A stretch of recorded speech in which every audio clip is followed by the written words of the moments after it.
കഴിഞ്ഞ ദിവസം സംസാരിച്ചപ്പോൾ ഞാൻ പറഞ്ഞല്ലോ ഒരു പരാതി ഉണ്ടായിരുന്നു. ഇല്ലില്ല, ആ പരാതിക്ക് ഒരു സ്ഥാനവും ഇല്ല. കാരണം ഈ പരാതി പറയുന്നവർ തന്നെ അങ്ങനെ വരുത്തിയിട്ട് പിന്നെ കുറ്റം പറയാനും നിൽക്കും.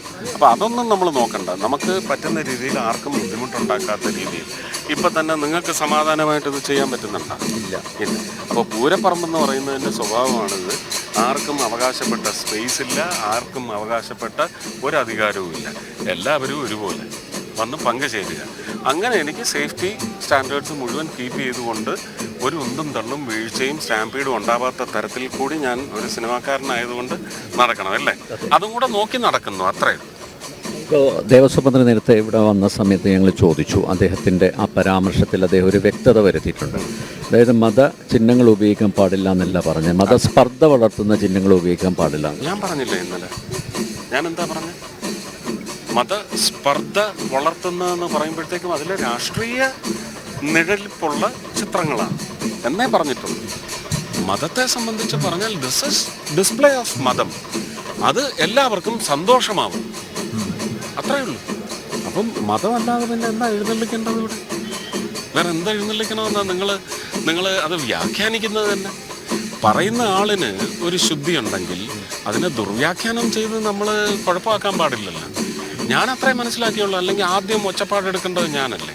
ഞാൻ ഒരു വിശ്വാസിയില്ല, തീർച്ചയായും ഞാൻ ഒച്ചപ്പാടൊന്നും എടുത്തില്ല. ഞാൻ അതിൻ്റെ എന്താണ് അതിൻ്റെ യഥാർത്ഥ എസൻസ് എന്നുള്ളത് മനസ്സിലാക്കി. പക്ഷേ ഒരു സംശയം അല്ലെങ്കിൽ ഊഹാപോഹം ജനിപ്പിച്ചിട്ടുണ്ടെങ്കിൽ അത് ദൂരീകരിക്കേണ്ടത് ആവശ്യമാണെന്ന് പറഞ്ഞ് വളരെ പേഴ്സണലായിട്ട് വാസവൻ മിനിസ്റ്ററെ വിളിച്ച് അറിയിച്ചു. രാജൻ മിനിസ്റ്ററോട് 2 പ്രാവശ്യം ഞങ്ങൾ 2 സ്ഥലത്ത് വെച്ച് കണ്ടപ്പോഴും വിളിച്ചോ, പറഞ്ഞോ, തിരുത്തുമോ എല്ലാം ചോദിച്ചിട്ടുണ്ടായിരുന്നു. അതെല്ലാം അവർ ചെയ്തിട്ടുണ്ടെന്ന് തന്നെയാണ് എൻ്റെ വിശ്വാസം. പൂരം തൃശ്ശൂർ പൂരത്തെക്കുറിച്ച് ഓർക്കുമ്പോൾ ആദ്യം എന്താ മനസ്സിൽ ഓടിയെത്തുന്നത്? എപ്പോഴാണ് ആദ്യമായിട്ട് ഒരിക്കലും കാണാൻ പറ്റില്ലായിരിക്കും എന്ന് വിചാരിച്ചിടത്തുനിന്ന് ഗുരുവായൂരപ്പൻ എന്നെ ഇവിടെ ഈ നിലയിൽ ഇവിടെ കൊണ്ടുവന്ന് ഉറപ്പിച്ചിരിക്കുന്നു.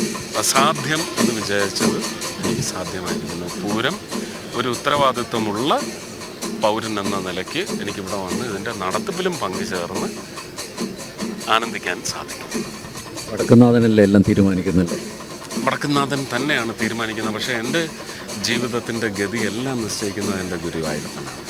എൻ്റെ ഗുരുവായൂരപ്പൻ എന്നെ ഇവിടെ കൊണ്ടുവന്ന് അദ്ദേഹത്തെ ഏൽപ്പിച്ചു എന്ന് തന്നെ വിചാരിക്കുന്നു. ഏറ്റവും ആദ്യമായിട്ട് എപ്പോഴാണ് പൂരം കണ്ടത്? ചെറിയ കുട്ടി പൂരം 2019 കാണുന്നത്. അതും വളരെ ദൂരെ ഇരുന്നിട്ടാണ്. പക്ഷേ അവിടുന്നും കാഴ്ചകളൊന്നും വ്യക്തമായി കാണാൻ പറ്റാത്തതുകൊണ്ട് ഞാൻ എപ്പോഴും വിചാരിക്കും 2 കാര്യങ്ങൾ ടി വിയെ ആശ്രയിക്കുന്നതാണ് നല്ലത്.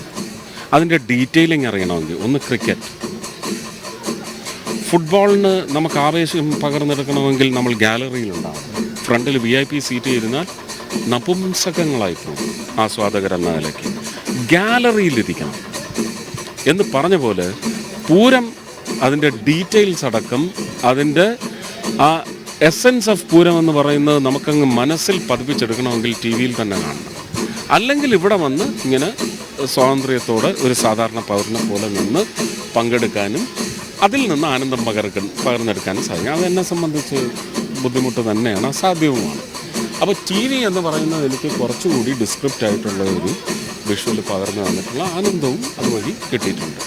വെടിക്കെട്ട് എന്ന് പറയുന്നത് ഒരിക്കലും ഒരു TV ഫ്രെയിമിനകത്ത് നിങ്ങൾ തന്നെ ക്യാമറയും കൊണ്ട് പരതുമല്ലേ അതിനെ ഒന്ന് ഫ്രെയിമിൽ പെടുത്താൻ വേണ്ടി. അത് പക്ഷേ നമുക്ക് ദൂരത്തിരുന്നും കാണാൻ പറ്റും. പക്ഷേ അതിൻ്റെ ശബ്ദം എന്ന് പറയുന്നത് നമുക്ക് ആക്സെപ്റ്റ്. എനിക്ക് വലിയ ഡെസിബൽ നോട്ട്സ് ഒന്നും എനിക്ക് സ്വീകരിക്കാനൊക്കത്തില്ല. ഞാൻ ആ ദൂരത്ത് ഇപ്പോൾ സാമ്പിൾ വെടിക്കെട്ടിന് ഞാൻ കണ്ട് അങ്ങ് മതി അടഞ്ഞ് ഇരിക്കുകയാണെന്ന് പറയും. പക്ഷേ എങ്കിലും സാമ്പിൾ ഒന്നുമല്ല എന്ന് മന്ത്രി രാജൻ പറയുന്നു. ഇതിൻ്റെ ഒരു 10 ഇരട്ടിയാണ് വെടിക്കെട്ട് ഇന്നത്തെ എന്ന് പറയുമ്പോൾ ഒരു ചെറിയ ഒരു സ്വാർത്ഥത അതിന് മുൻതൂക്കം നൽകിക്കൊണ്ട് ഏത് വിധേനയും വന്നു നിന്ന് അത് അനുഭവിച്ചറിയണമെന്ന് ആഗ്രഹമാണ്. ശ്രമിക്കും. ഇലഞ്ഞിത്തറ മേളം ഇത്തവണ എന്തായാലും ഇല്ല. അടുത്ത വർഷം കുറച്ചുകൂടി സജ്ജമായിട്ട് നേരത്തെ തന്നെ അറേഞ്ച് ചെയ്ത് വെച്ച് കാണും. അങ്ങനെ ഓരോ തവണയായിട്ട് എല്ലാ അംശങ്ങളും എനിക്ക് കാണാനും കേൾക്കാനും സാധിക്കും. എനിക്കറിയാവുന്ന സുരേഷ് ഏട്ടൻ നല്ലൊരു പാട്ടുകാരൻ കൂടിയാണ്. അതെ, ഈ പൂരനഗരിയിൽ വരുമ്പോൾ പൂരമായിട്ട് ബന്ധപ്പെട്ട ഒരുപാട് പാട്ടുകളുണ്ടല്ലോ.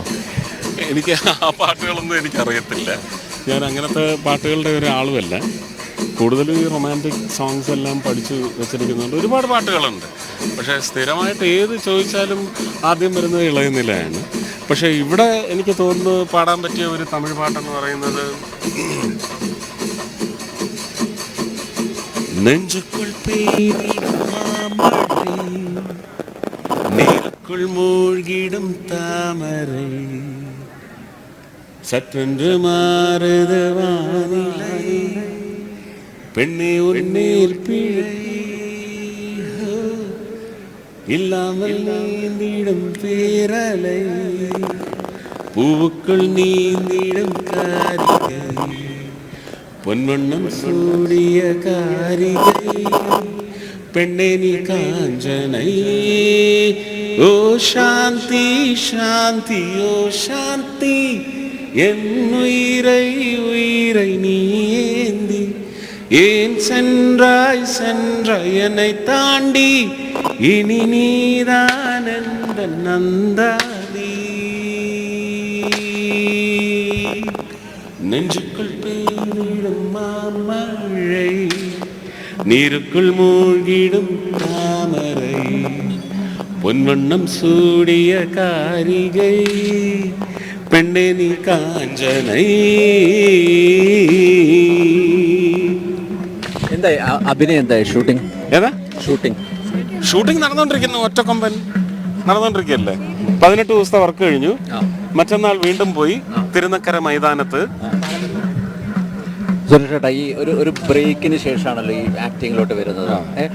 അപ്പം ഒരു കാര്യം ചോദിച്ചോട്ടെ, ഈ പൊളിറ്റീഷ്യൻ അതാണോ എൻജോയ് ചെയ്യുന്നത് അല്ലെങ്കിൽ ആക്ടിങ്? അല്ല, അങ്ങനെ പറഞ്ഞുകൂടാ. പൊളിറ്റീഷ്യൻ എന്ന് പറയുന്നത് ഇപ്പോൾ ഉത്തരവാദിത്വമാണ്.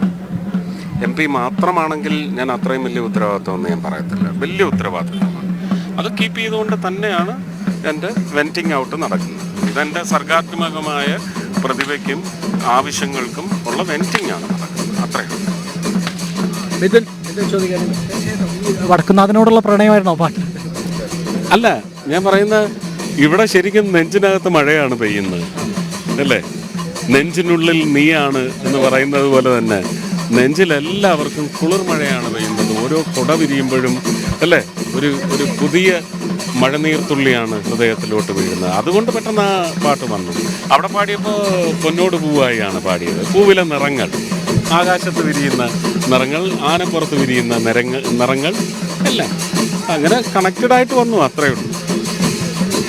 തിരുനക്കരയിലാണ് അടുത്ത ഷൂട്ടിംഗ് ഉള്ളത്. ഒറ്റക്കൊമ്പന് വേണ്ടി കാത്തിരിക്കുകയാണ്. അതെ, ഇന്ന് അവർ തുടങ്ങും. 6, 7, 8 എൻ്റെ പോർഷൻ 8-ാം തീയതിയാണ്. ഒരു പശ്ചാത്തലത്തിൽ ഒരു സിനിമ പ്രതീക്ഷിക്കാമോ? അറിയത്തില്ല, ഏതെങ്കിലും വന്നാൽ ചെയ്യും. ശരി, ഇപ്പോൾ വളരെ നന്ദി.